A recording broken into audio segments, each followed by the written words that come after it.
the silent threat. The Nexian Empire had always considered humans to be an amusing curiosity in the galactic community. Their homeworld, Earth, was classified as a death world, but the designation was more of a scientific footnote than a warning. The humans themselves seemed peaceful enough, adaptable, yes, but ultimately harmless. That was before the Nexians made their fatal mistake. Commander Kira Winters stood at the observation deck of Nueva Terra's underground military complex, her steel-gray eyes fixed on the holographic display showing the approaching Nexian fleet. The installation, hidden beneath what appeared to be a simple mining colony, had remained undetected for decades. It was one of humanity's many secrets, carefully concealed from prying alien eyes. "They're moving into position, Commander," Lieutenant James Rodriguez reported, his fingers dancing across the tactical display. 12 warships, including their flagship, the Eternal Dawn. They're broadcasting their usual surrender demands. Kira allowed herself a small smile. The Nexians, like most space-faring races, had never truly understood humanity. They saw the scattered human colonies, the seemingly minimal defenses, and assumed weakness. They didn't realize that every human settlement was a carefully laid trap, every peaceful mining operation a potential fortress. "Start the evacuation protocol," Kira ordered. "Get all civilians into the deep shelters. And contact Admiral Patel. It's time to show them what humanity has been hiding all these years." The Nexian fleet, under the command of High Marshal Vex Thor, moved with practiced precision. Their ships, gleaming constructs of advanced alien engineering, took up attack positions around Nueva Terra. From their perspective, it was a simple operation, a show of force to bring another human colony under their control. "Final warning transmitted," Vex Thor's second-in-command announced. "These humans are as primitive as reported. No significant defensive systems detected." Vex Thor chittered in amusement. "Begin the first wave. Minimal force. We don't want to damage any potential resources." The first Nexian dropships descended through the atmosphere, carrying their elite shock troops. They landed in perfect formation around the colony's perimeter, expecting minimal resistance. What they found instead was emptiness. The colony, which had shown signs of life moments ago, appeared deserted. That's when the ground beneath them began to move. Hidden weapon emplacements emerged from camouflage positions. But these weren't the primitive projectile weapons the Nexians had expected. These were technologies that humanity had kept hidden: gravitational disruptors, plasma cannons refined from captured alien tech, and weapons of human design that defied conventional physics. Multiple hostile signatures emerging, the Nexian tactical officer screamed. "These readings, impossible. They're technology level." Kira's voice cut across all frequencies, broadcasting in perfect Nexian. "You should have done your research better. Earth isn't classified as a death world because of its environment. It's classified as a death world because of us." From the underground complex, humanity's response unfolded. Squadrons of stealth fighters, their existence unknown to the galactic community, rose from hidden hangars. They moved with impossible agility, their hulls covered in materials that absorbed both energy and scanning attempts. The Nexian troops on the ground found themselves facing an enemy that fought unlike anything they'd encountered. Human soldiers emerged from hidden bunkers and tunnels, wearing powered armor that had been carefully kept off any official records. They moved with the practiced efficiency of predators, their tactics showing centuries of warfare experience that had been deliberately concealed. "This is impossible," Vex Thor muttered, watching as his first wave was systematically dismantled. "Their technology, their tactics, this isn't what our intelligence showed." Lieutenant Rodriguez turned to Commander Winters. "Admiral Patel's battle group has arrived at the designated coordinates. They're ready to decloak on your mark." Kira nodded, her expression grim. "Signal the Admiral. It's time to show the galaxy why you don't provoke a species that evolved on a death world. Let's give them a demonstration they'll never forget." As the Nexian fleet scrambled to respond to the unexpected resistance on the ground, the space around them began to distort. The humans had kept many secrets, but none greater than their true military capabilities. What followed would change the galaxy's understanding of humanity forever. The battle for Nueva Terra was about to become a lesson in why appearances can be deceiving, and why some species are classified as dangerous for very good reasons. Humanity had spent centuries preparing for this moment, and now, finally, the mask was about to come off. Unleashing the storm. Space itself seemed to tear apart as Admiral Raj Patel's battle group emerged from stealth. The ships that appeared weren't the primitive vessels that humanity had shown to the galactic community. These were warships built with technologies that Earth had kept hidden for centuries, predators designed by a predator species. By the 7 moons, Vexthor whispered, staring at his tactical display. Where moments ago there had been empty space, now 12 massive battleships hung in perfect formation. Their hulls were midnight black, absorbing both light and sensor scans, marked only with a simple crimson insignia, a stylized wolf's head, humanity's long-concealed true military emblem. "This is Admiral Raj Patel of the Terran Defense Force," a calm voice transmitted across all frequencies. "You are witnessing the unveiling of humanity's phantom fleet. We've maintained this deception for 300 years, watching, learning, and preparing. Today that ends." The Nexian flagship's sensors struggled to analyze the human vessels. Their design defied conventional space combat doctrine, incorporating technologies that should have been incompatible. They weren't just warships. They were testaments to humanity's true nature, adaptable, innovative, and absolutely lethal. Commander Winters, from her command center below, coordinated with the orbital forces. "All surface units, execute Protocol Omega. Show them everything." Across Nueva Terra's surface, what appeared to be natural formations began to transform. Mountains split open to reveal missile silos. Lakes drained to expose energy weapon platforms. The entire colony had been built as a massive military installation, disguised so perfectly that even the colonists themselves hadn't known the full extent of its capabilities. "Multiple weapons signatures," a Nexian officer screamed. "Their energy readings. They're using controlled singularity technology." The first exchange of fire demonstrated the gulf between appearance and reality. The human ships moved with impossible precision, their weapons combining technologies from a dozen different species with innovations that had never been seen before. Each shot was calculated not just to damage, but to destroy in the most efficient way possible. Admiral Patel stood on his flagship's bridge, watching the battle unfold. Humanity learned long ago that the galaxy was full of threats. He transmitted to the Nexian fleet. "We evolved on a world that tried to kill us every day, developed our technology in secret, and prepared for the moment when we would need to defend ourselves. You just forced that moment to arrive." The Nexian fleet, despite their superior numbers, found themselves outmatched in every way. Human ships seemed to predict their movements before they made them, countering tactics that had won countless battles against other species. It wasn't just advanced technology, it was the culmination of millennia of warfare, distilled into a terrible perfection. Vexthor, watching his fleet being systematically dismantled, finally understood. The humans hadn't been primitive or peaceful. They had been patient.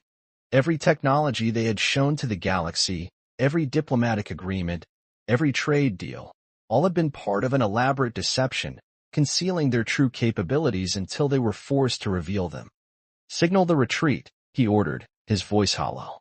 "We need to warn the Empire." "I'm afraid we can't allow that." Commander Winter's voice cut in. "The galaxy needs to understand exactly what it means to provoke humanity." The battle's conclusion was swift and decisive. When it was over, the Nexian invasion fleet had been reduced to drifting debris. Their supposedly superior technology proved worthless against humanity's true strength. Only the flagship remained, deliberately spared to carry a message back to their empire. Admiral Patel addressed the surviving Nexians. "Return to your leaders. Tell them what you witnessed here. Explain to them that humanity has been holding back, playing a role, waiting to see if peaceful coexistence was possible. But now that you've forced our hand, the galaxy needs to understand its new reality." As the crippled Nexian flagship limped away from Nueva Terra, carrying its shell-shocked crew and their terrible revelation, humanity's message spread across the galaxy. The peaceful, primitive species had been a carefully crafted illusion. The truth was far more impressive and far more terrifying. In the aftermath, Commander Winters and Admiral Patel met in the now-revealed command center. "Do you think they'll try again?" Winters asked, watching the cleanup operations on her displays. Patel shook his head. "They've seen what we can do now. The galaxy will never look at humanity the same way again. And perhaps that's for the best. We tried to coexist as equals, but they chose to see us as prey." "They forgot the most important rule," Winters added, a grim smile on her face. "On a death world, everything that survives is deadly, even the species that smile and pretend to be harmless." The Battle of Nueva Terra marked the beginning of a new era in galactic politics. Humanity's masks were off, their true capabilities revealed. The peaceful traders and colonists were still there, but now everyone knew what lurked beneath the surface, a species that had mastered the art of survival in ways that the rest of the galaxy was only beginning to understand. The Deathworlders had finally shown what they were capable of, and the galaxy would never be the same. The awakening force. The news of Nueva Terra's defense spread through the galaxy like a shockwave.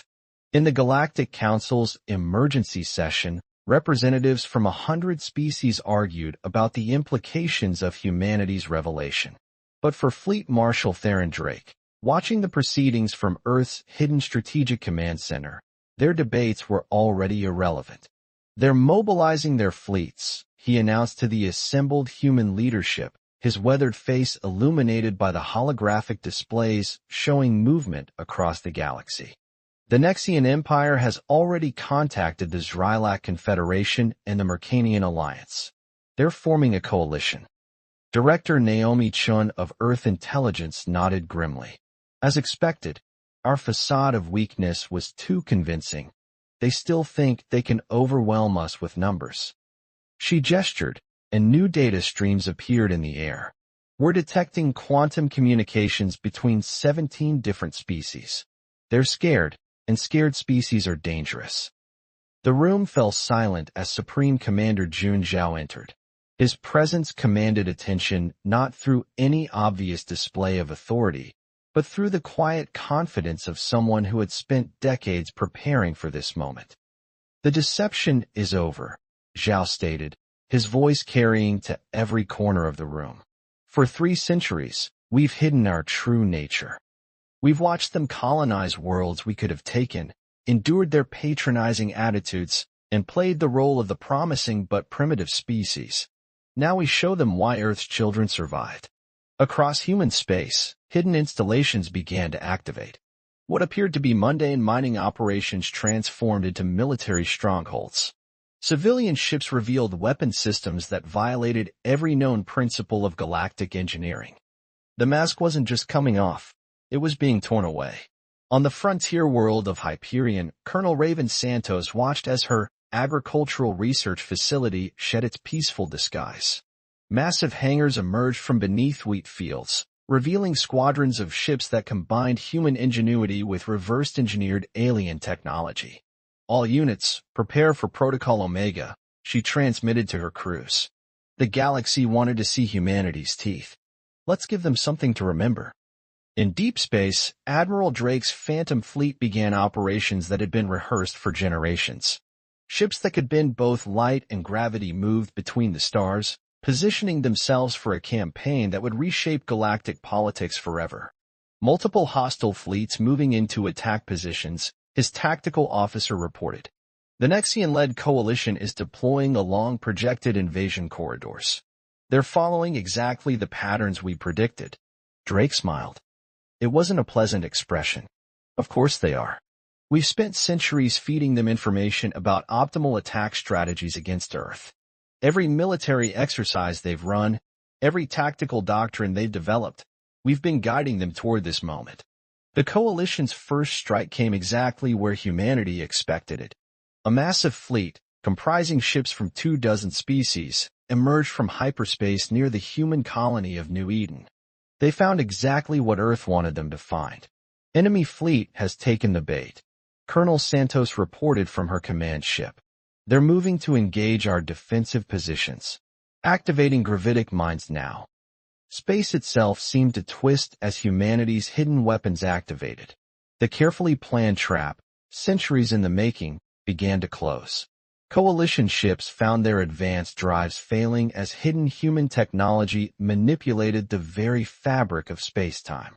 Send the message, Commander Zhao ordered. Let them understand exactly what they're facing. Across every communication channel, in every known language, humanity's voice rang out. You believed us weak because we chose to appear so. You thought us primitive because we showed you what you expected to see. But we evolved on a world that taught us to be paranoid, to prepare, to survive. Every human world you see is a fortress. Every peaceful settlement, a military installation. We are the children of Earth, and we have been preparing for war since before we left our cradle. The battle that followed would be studied for generations. Human ships moved with impossible precision, using technologies that violated what the galaxy thought possible. Each trap triggered another. Each defensive position revealed itself to be part of a larger strategy. Director Chun, watching the tactical displays, allowed herself a moment of professional pride. 300 years of deception, coming to fruition in a single day. The galaxy's greatest intelligence operation is finally complete. But even as humanity demonstrated its military might, Commander Zhao prepared for the next phase. We don't want to destroy them, he reminded his officers. We want them to understand. Earth humanity didn't develop all this power because we wanted to rule. We did it because we needed to be sure we could survive. The message would soon become clear to the galaxy. Humanity's greatest weapon wasn't its hidden fleets or advanced technology.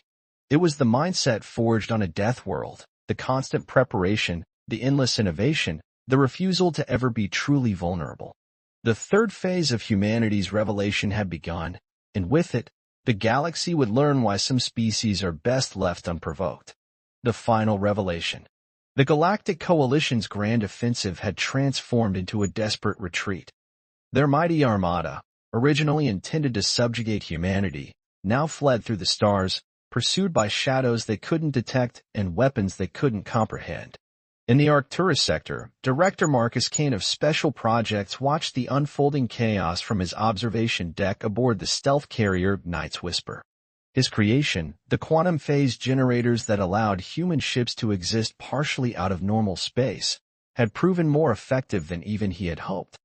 Status report on Operation Eclipse, he commanded, his artificial eyes scanning multiple data streams simultaneously. His second-in-command, Dr. Olivia Zhang, brought up a holographic display of the galaxy. Red dots representing coalition forces were scattered across space, while blue markers showed humanity's true military presence, far greater than anyone had suspected. The coalition's remaining forces are attempting to regroup at these coordinates, she indicated several clusters. They're trying to establish a defensive line, but they still don't understand what they're actually fighting. Kane nodded, his expression grim. They're looking for ships when they should be looking for something far more fundamental. Activate the Prometheus protocol. Throughout human-controlled space, hidden quantum arrays began to power up. These weren't merely weapons. They were the culmination of centuries of research into the very nature of reality itself. Humanity hadn't just been hiding its military might. It had been concealing its true understanding of the universe. On the frontier world of Helios Prime, Fleet Commander Diana Patel watched as the quantum arrays came online. Her base, disguised as a simple research outpost, housed one of the largest collections of these devices. All arrays synchronized, her technical officer reported. Quantum field stability at 99.8%. We're ready to show them the final card in humanity's hand. Patel took a deep breath. This was the moment humanity had been preparing for since they first looked up at the stars and understood they might not be alone. Execute final phase. Across the galaxy, space itself began to change. The quantum arrays didn't just affect ships or weapons, they altered the fundamental laws of physics within their influence. Coalition vessels found their advanced drives failing, their weapons becoming useless, as humanity demonstrated its ultimate advantage. the ability to locally rewrite the rules of reality itself. In the Galactic Council's emergency chamber, the assembled representatives watched in horror as their military advantages evaporated. The Arcturian delegate, his crystalline form vibrating with stress, voiced what many were thinking. What are they? The answer came from an unexpected source. Admiral Drake stepped out of seemingly nowhere, his form materializing in the center of the council chamber. The security systems didn't even register his presence. "We're what we had to become," he announced to the stunned assembly. "A species born on a world that tried to kill us every day. A species that learned to turn death into a tool for survival. You saw our peaceful settlements and thought us weak. You never asked why we could thrive on worlds that would kill your kind." On screens across the chamber, images appeared showing the truth about humanity's capabilities. The quantum arrays weren't just weapons. They were the visible edge of a technological revolution that humanity had kept hidden. "We didn't develop this technology to conquer," Drake continued. "We developed it because we needed to be certain that we could protect ourselves. Every human child grows up learning that the universe is trying to kill them. We turned that paranoia into preparation." Director Kane, watching the transmission from his ship, activated the final phase of the revelation. Across human space, the quantum arrays began to synchronize on a larger scale, creating a network that could rewrite physics itself across entire sectors. "We offer you a choice." Kane's voice joined Drake's in the council chamber. "Continue this conflict, and we will be forced to demonstrate even more of what humanity has become. Or accept that we are not what you thought we were, and work with us to build something new." In the silence that followed, Dr. Zhang's voice came through on a private channel to Kane. "They're scanning the quantum network. They're beginning to understand what it means." Kane allowed himself a small smile. "Good. Let them see. Let them understand that humanity's greatest weapon was never our ships or our soldiers. It was our refusal to ever accept limitations. The coalition forces, their weapons useless and their ships stranded by locally altered physics, had no choice but to accept the new reality. Humanity wasn't just another spacefaring species. They were something the galaxy had never seen before." Commander Zhao, watching from Earth, gave the final order: "Show them the path." The quantum arrays shifted their output, and across the galaxy, new possibilities blossomed. Humanity hadn't just mastered physics. They had learned to expand it, to create new laws that could benefit all species. "This was always the end goal," Drake explained to the council. "Not domination, but transformation. We hid our power not out of fear, but because we needed to be sure we could survive long enough to show you something greater." As the galaxy grappled with this final revelation, humanity's true nature became clear. They weren't conquerors or victims. They were survivors who had turned their paranoia into protection, their fears into innovation, and their isolation into strength. The Deathworlders had shown their true face, and it was both more terrifying and more wonderful than anyone had imagined. The New Dawn. In the days following humanity's demonstration of the quantum arrays, the galaxy experienced a fundamental shift in its power structure. The Galactic Council chamber, once a place of political maneuvering and subtle threats, had become a hub of frantic activity as species after species sought to redefine their relationship with Earth. High Marshal Lyra Blackwood stood before the quantum display in Earth's Central Command, watching as diplomatic vessels from across the galaxy approached human space. Her silver-streaked hair and battle-worn face reflected in the holographic readouts, telling the story of decades spent preparing for this moment. 17 different species requesting immediate diplomatic talks, reported Captain Victor Chen, his fingers dancing across the neural interface. The Mercanian Alliance has already withdrawn from the coalition. The Drylac Confederation is proposing a complete technological exchange. Lyra allowed herself a thin smile. Amazing how quickly their attitude changes when they realize we've been holding back 90% of our capabilities. She turned to the assembled command staff. Begin Phase 5, Integration. Across human space, carefully selected technological demonstrations began. On New Eden, Dr. Asher Rahman's team activated a planetary-scale quantum field, transforming a toxic atmosphere into a breathable one in less than 24 hours. The watching alien delegations finally understood. Humanity's mastery of quantum mechanics didn't just change warfare, it could reshape worlds. We're not here to dominate, Dr. Rahman explained to the stunned observers. We're here to evolve. All of us together. He gestured to the newly transformed atmosphere. This is just the beginning of what we can achieve when we stop hiding our potential. In the Orion sector, Commander Jade Torres oversaw the deactivation of multiple combat systems, transforming them into their secondary configuration, massive energy production facilities that could power entire star systems. Every weapon we built had a dual purpose, she explained to the Arcturian delegation. We prepared for war while hoping for peace. Now we can show you why Earth's greatest achievement wasn't our military might. It was our ability to turn tools of destruction into instruments of creation. The Nexian Empire, which had started this chain of events with their attempted invasion, found themselves in an unprecedented position. Their military leadership, once confident in their superiority, now sat in hushed meetings with human representatives, learning just how thoroughly they had misunderstood Earth's capabilities. Director Kane, speaking to the Nexian High Command, laid out humanity's new approach. Your species sees technology as a means to power. We see it as a path to transformation. The quantum arrays don't just change physics, they open doors to new forms of existence. As if to demonstrate his point, he activated a personal quantum field. His form shifted, becoming something that existed partially outside normal space-time. The Nexian leaders recoiled, their sensor implants overloading from the impossible readings. This is what evolution looks like, Kane stated, his voice resonating on multiple planes of reality. Not conquest, not dominance, but transcendence. And we're offering to share this journey. Back on Earth, Supreme Commander Zhao met with the newly formed Galactic Transition Council. Representatives from 30 species gathered to discuss the implications of humanity's revelations and the path forward. We hid our true nature for centuries, Zhao addressed the assembly, not out of fear, but because we needed to be certain. Certain that when we finally revealed ourselves, we could offer more than just another form of dominance. We needed to be sure we could offer transformation.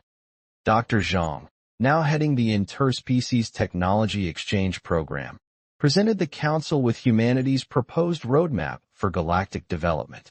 The quantum arrays are just the first step. We've developed technologies that can reshape planets, harness the energy of entire stars, and even modify the fundamental constants of space-time itself. The implications were staggering. Humanity hadn't just been hiding weapons, they had been concealing an entirely new level of civilization, waiting until they were certain they could protect this knowledge from misuse. High Marshal Blackwood, watching the proceedings from her command center, received the latest reports from across human space. The quantum network was expanding, stable, and already beginning to change the very nature of space travel and communication. Send the final message, she ordered. Let them all understand what this means. Across every world, every ship, and every station in the galaxy, humanity's voice rang out one last time. We are the children of Earth, born on a world that taught us to survive anything. We turned that lesson into an art form, hiding our true nature until we were ready to share it. Now, we offer you not conquest, not subjugation, but evolution. The question is, are you ready to evolve with us? As the galaxy grappled with this final revelation, the true scope of humanity's achievement became clear. They hadn't just prepared for war, they had prepared for the next step in galactic evolution.